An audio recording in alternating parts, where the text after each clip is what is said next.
everybody, Rich Graham from Trident Fitness. I just wanted to take a second to talk to you about what might be missing from your workout routine as far as doing box jumps. Most of us focus on our legs for the box jumps, but the separating factor of what's going to take your box jump from a pretty good one to a really good one is going to be your stomach strength and your hip flexor strength. You'll see when we do some of these box jumps here, the height of our hips, the vertical height where our hips move, isn't that much, maybe a foot or so. But the height that we're actually jumping is pretty high.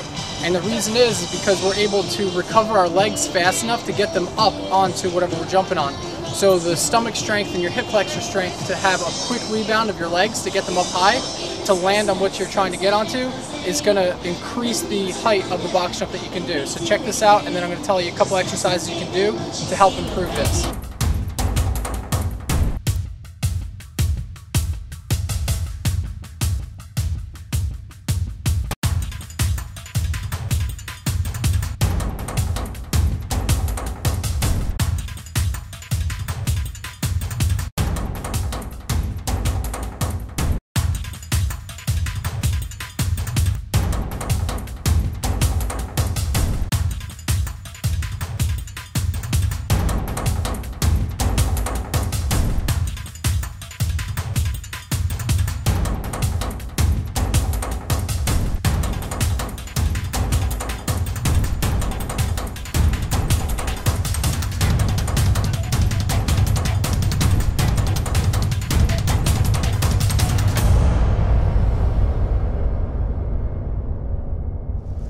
You see how our knees come up when we do those box jumps to gain that extra distance. So to get the strength to get your legs up like that, we got to focus on our lower abs and we got to focus on our hip flexors, right?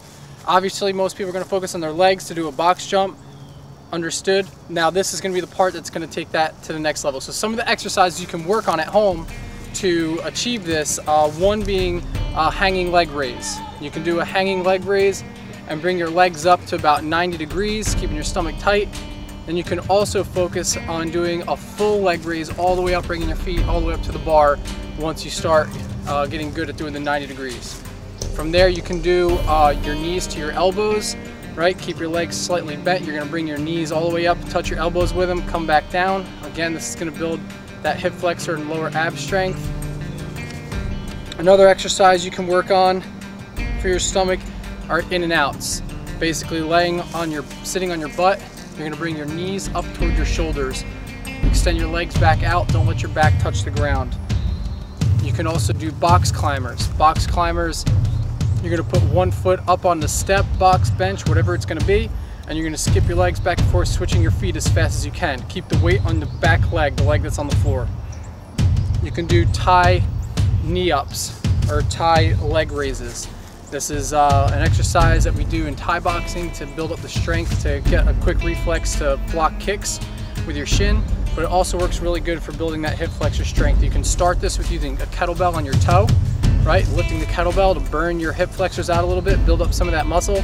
Then from there, you just want to run through it like sets of 20 plus, just quick, bouncing that leg right back up, bring your knee to your elbow, try not to lean down to bring your elbow to your knee, bring your leg all the way up.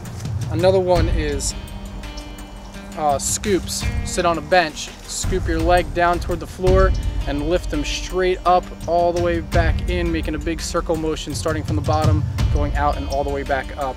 And last but not least, a good exercise to focus on is a full squat.